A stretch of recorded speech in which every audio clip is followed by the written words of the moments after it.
Akashvani Adilabad 100.2 FM మనస్సు నిండా. నమస్కారం పోషాద్రి గారు. నమస్కారం అండి. అయితే ఇప్పుడు మనం ఈ ఆకుకూరలలో దొరికే పోషకాల గురించి మాట్లాడుకునే కంటే ముందు అసలు ఈ ఆకుకూరల వల్ల మనకేం ప్రయోజనం ఉన్నది దాని గురించి చెప్తారా?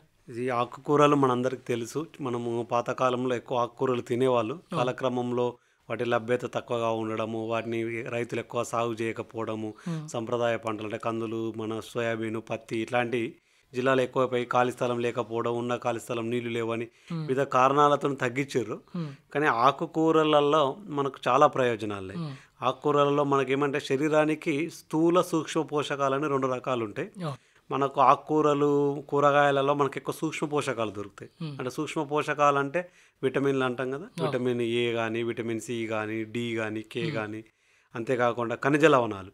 ఖనిజ లవణాలు మనకు తెలుసు, రక్తం మంచిగా ఉండాలంటే మనకు రక్త పరీక్ష చేసుకుంటే హిమోగ్లోబిన్, ఐరన్ అనేటువంటిది కరెక్ట్గా ఉండాలి. సో ఈ ఐరన్ కానీ, మన కండరాలు గట్టిగా ఉండాలన్నా, మన బొక్కలు గట్టిగా ఉండాలన్నా మనకు కాల్షియం చాలా అవసరం. కాల్షియం కానీ, ఫాస్ఫరస్ కానీ, పొటాషియం కానీ, మన శరీరంలో లవణాలు అంటే ఈ లవణాల యొక్క బ్యాలెన్స్ కరెక్ట్ ఉంటేనే మనము ఉంటాం. లేకపోతే వీడికి బీపీ తక్కువైందని అంటాం, అడ్డమడిపోతూ ఉంటాడు కదా. ఈ యొక్క ఖనిజ లవణాల యొక్క బ్యాలెన్స్ మన శరీరానికి చాలా అవసరం. మనకు ఐరన్ చాలా important, calcium important, folic acid గర్భిణీలకు, ఎదిగే పిల్లలలో మనకు ఫోలిక్ యాసిడ్ అనేది చాలా అవసరం. చురుగ్గా మెదడు పనిచేయాలంటే మనకి ఫోలిక్ యాసిడ్ ఇవన్నీ మనకు ఆకుకూరలనే దొరుకుతాయి. కాబట్టి ఆకుకూరల్ని మనం ఖచ్చితంగా అంటే ప్రతిరోజు మానవుడు ఒక 300 గ్రాముల వరకు మనం కూరగాయల్ని ఆకుకూరలను కలిపి 300 గ్రాములు తీసుకోవాలి. 300 గ్రాముల్లో ఒక 100 గ్రాములు కూరగాయలు తీసుకుంటే ఒక 50 గ్రాములు దుంపలు, ఒక 50 గ్రాముల ఆకుకూరలు ఇట్లాంటి ప్రపోర్షన్లో తిన్నప్పుడే మన శరీరానికి కావలసినటువంటి అన్ని రకాల ఖనిజ లవణాలు అనేటువంటి సమపాలల్లో చేరి మన శరీరం ఆరోగ్యంగా ఉండడానికి చాలా అవసరం. ఇప్పుడు మనము ప్రపంచాన్ని పీడిస్తున్న కరోనా వచ్చిన తర్వాత కూడా మనకు ఈ ఆకుకూరల్లో తినడం చాలా అవసరం. ఎందుకంటే వాటిలో ఫోలిక్ యాసిడ్ కానీ, విటమిన్ సి కానీ, విటమిన్ ఏ కానీ ఇవన్నీ ఎక్కువగా ఉంటాయి మనకు. సో కాబట్టి ఖనిజ లవణ జింకు కానీ, ఇప్పుడు ఈ యొక్క మెగ్నీషియం కానీ, ఒక చిన్న సూక్ష్మ మూలకాలు, సూక్ష్మ ఖనిజ లవణాలు అనేటువంటివి ఆకుకూరలనే ఎక్కువగా ఉంటాయి. మనకు చాలా రకాల ఆకుకూరలు మనకు అనుకుంటాం ఏ ఆకుకూర తింటే బెస్ట్ అని. అయితే మనకు ప్రాంతాలలో మనకు పాలకూర దొరుకుతుంది, చుక్కకూర దొరుకుతుంది, తోటకూర దొరుకుతుంది, పుదీనా దొరుకుతుంది, గోంగూర దొరుకుతుంది, మన పుంటికూర. ఇట్లా ఇవి ఆకుకూరలు అనేటువంటివి వారములో మనము మార్చి తినడం. అంటే ఇవాళ గోంగూర వండుకున్నాం, మళ్ళీ రేపు పుదీనా చట్నీ చేసుకోవడం, మళ్ళీ ఎల్లుండి చుక్కకూర వండుకోవడము, ఆ తర్వాత మరో రోజు పాలకూర వండుకోవడము, అంటే మన పప్పు వేసుకొని వండుకుంటాము, కొన్నిసార్లు చింతపండు వేసుకొని వండుకుంటాము. ఇట్లా మన ఆహారపు అలవాట్లలో ఆకుకూరలు నిత్యం తీసుకోవాలి. గర్భిణీశీలు ఎక్కువ తీసుకోవాలి, చిన్నపిల్లలు తీసుకోవాలి. అంతేకాకుండా ఆకుకూరలు తినడం వల్ల మనకు పీచు పదార్థం కూడా చాలా అధికంగా ఉంటుంది. పీచు పదార్థం ఎక్కువగా తీసుకోవడం వల్ల మనకు ఈ గుండె నొప్పి కానీ, స్థూలకాయతో సమస్యలు కానీ, బీపీ సమస్యలు కానీ తగ్గుతాయి. అంతేకాకుండా మనం మలబద్ధకం సమస్య అంటే ఈరోజు పట్టణ ప్రాంతాలలో మలబద్ధక సమస్య చాలా ఎక్కువ అయిపోతుంది. సో ఇట్లాంటి సమస్యల నుంచి మనం బయటపడాలంటే తప్పనిసరిగా మనం ఆకుకూరల్ని తినవలసిన అవసరం ఉంది. అయితే ఇప్పుడు ఈ కరోనా పరిస్థితులలో ఈ రోగ నిరోధక శక్తి అన్న పదాన్ని మనం బాగా వాడుతున్నాం, బాగా వినిపిస్తున్నది రోగ నిరోధక శక్తి అని.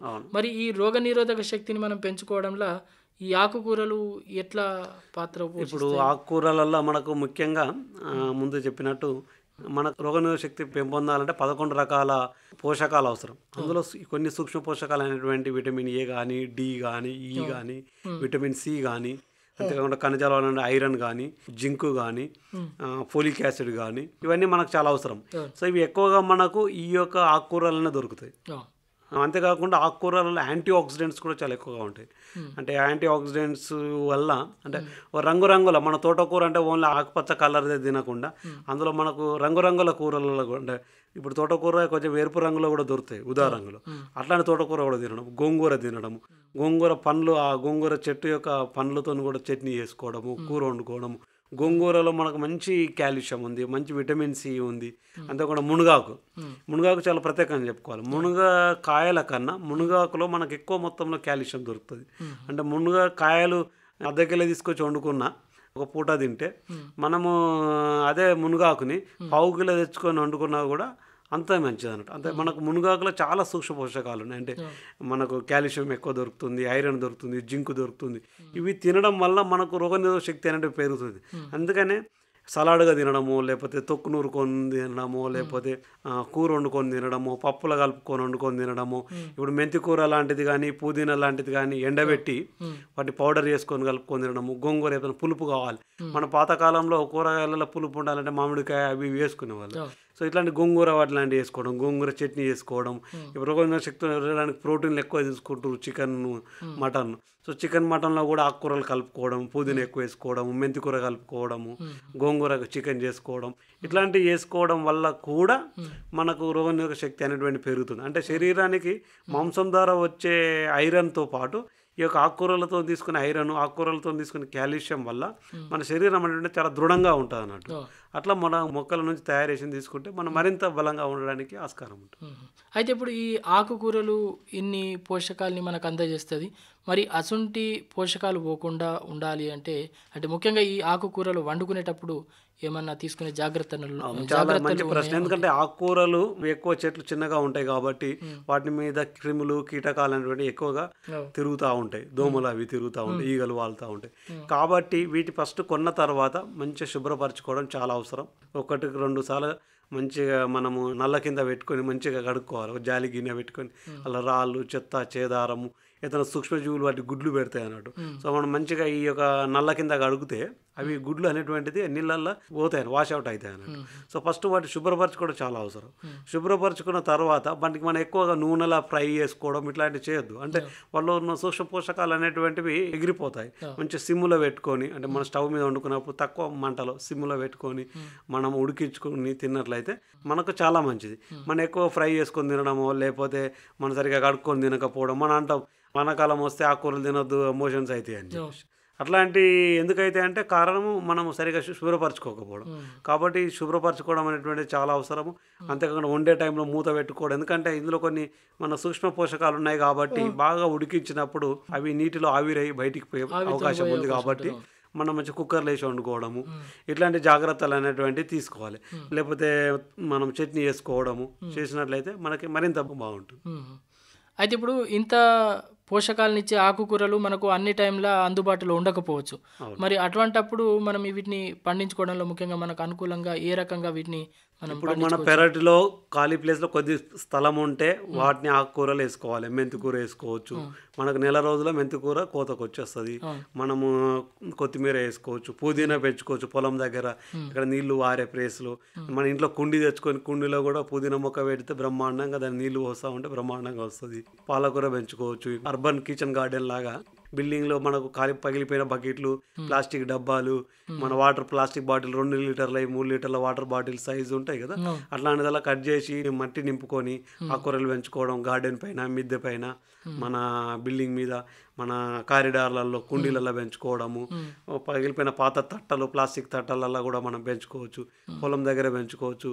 కరివేపాకు లాంటివి అయితే ఎండబెట్టి వాటి పౌడర్ చేసుకోవడము, పుదీనా ఎండబెట్టి పౌడర్ చేసుకోవడము, మెంతికూర ఎండబెట్టి పౌడర్ చేసుకోవడము, మన మునగాకును కూడా ఎండబెట్టి పౌడర్ చేసుకోవడము. అంటే ఇప్పుడు మనం మునగాకు లాంటిది ఎండబెట్టి పౌడర్ చేసుకున్నాం అనుకోండి, పప్పు లాంటిది వండుకున్నప్పుడు దానిలో కలుపుకోవడము.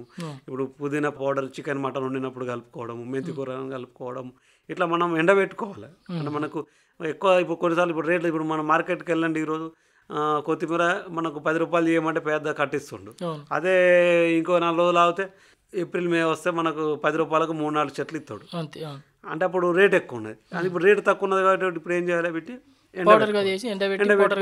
వాడుకుంటే సేమ్ ఉపయోగం ఉంటుంది, సేమ్ లాభం. పచ్చి తిన్నాక అంతే ఉంటుంది, ఇది అంతే. మనకు ఆరోగ్యం ఉంటాము, మన పోషణలో వైవిధ్యత ఉంటుంది. అన్ని రకాల ఆకుకూరలు, పండ్లు తిన్నప్పుడే మనకు పోషణ వైవిధ్యత అనేది ఉంటుంది. అందుకనే ఈ కరోనా సమయం వచ్చింది కాబట్టి దీని అన్ని ఎదుర్కోవడానికి ఈరోజు ప్రపంచవ్యాప్తంగా ఐక్యరాజ్య సమితి ఏం చెప్తుందంటే, మన రీసెంట్గా డిసెంబర్ 16 తారీఖు నాడు ఏం నిర్ణయించారంటే 2021 సంవత్సరాన్ని ప్రపంచ అంతర్జాతీయ పండ్లు కూరగాయల సంవత్సరంగా జరుపుకోవాలని నిర్ణయించారు. అంటే మనిషి ఆరోగ్యంగా ఉండాలంటే మనం తీసుకునే ఆహారంలో జాగ్రత్తలు ఉండాలి.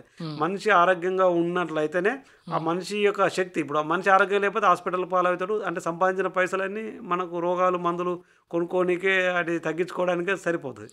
అందుకని మనకు ఈ యొక్క ఆరోగ్యంగా ఉంటేనే ఈ యొక్క ఆరోగ్యమైన సమాజం నిర్మితం అవుతుంది. అంతేకాకుండా ఈ ఆరోగ్యమైన సమాజం శక్తి వనరుగా మారి ఈ ప్రపంచ దేశాల్లో ఉన్న అన్ని రకాల సమస్యలకు తగ్గించడానికి ఉపయోగపడుతుంది. కాబట్టి మనిషి ఆరోగ్యంగా ఉండడం ఇంపార్టెంట్ అనే ఒక ముఖ్య ఉద్దేశంతో 2021 సంవత్సరాన్ని అంతర్జాతీయ పండ్లు కూరగాయల సంవత్సరంగా ప్రకటించారు. అంటే వీటికి అంత ప్రాముఖ్యత ఉన్నది. కరోనా వల్ల ప్రపంచ దేశాలు ఈరోజు గుర్తించినాయి, అరే బాబు మనం ఈరోజు మనం తినే ఆహారం అనేటువంటిది పోషణతో కూడుకొని ఉండాలి, అందులో ఆకుకూరలు ఉండాలి, పండ్లు ఉండాలి, కూరగాయలు ఉండాలి, 3 పూటల ఈ భోజనం తిన్నట్లయితేనే మనకు ఆరోగ్యంగా ఉంటాము అనేటువంటి ముఖ్య ఉద్దేశంతో ఈ యొక్క ఈ సుస్థిర ఐక్యరాజ్య సమితి 2030 వరకు ఈ యొక్క సుస్థిర అభివృద్ధి లక్ష్యాలు చేరడానికి కూడా ప్రయత్నిస్తుంది. చాలా సంతోషం పోషాద్రి గారు, చక్కని విషయాలు చెప్పిండ్రు. మరి ముఖ్యంగా ఆకుకూరలో దొరికే పోషకాల గురించి కాకుండా ఇయ్యాల ప్రస్తుతం ఈ పోషకాలు మన ఆరోగ్యానికి మన శరీరానికి ఎంత అవసరం అనేదాన్ని కూడా గుర్తు చేసిండ్రు. చాలా చక్కని విషయాలు చెప్పిండ్రు. అందుకు మీకు ధన్యవాదాలు. నమస్కారం. ధన్యవాదాలు. నమస్కారం. ఆకాశవాణి ఆదిలాబాద్ 100.2 FM మనస్సు నిండా.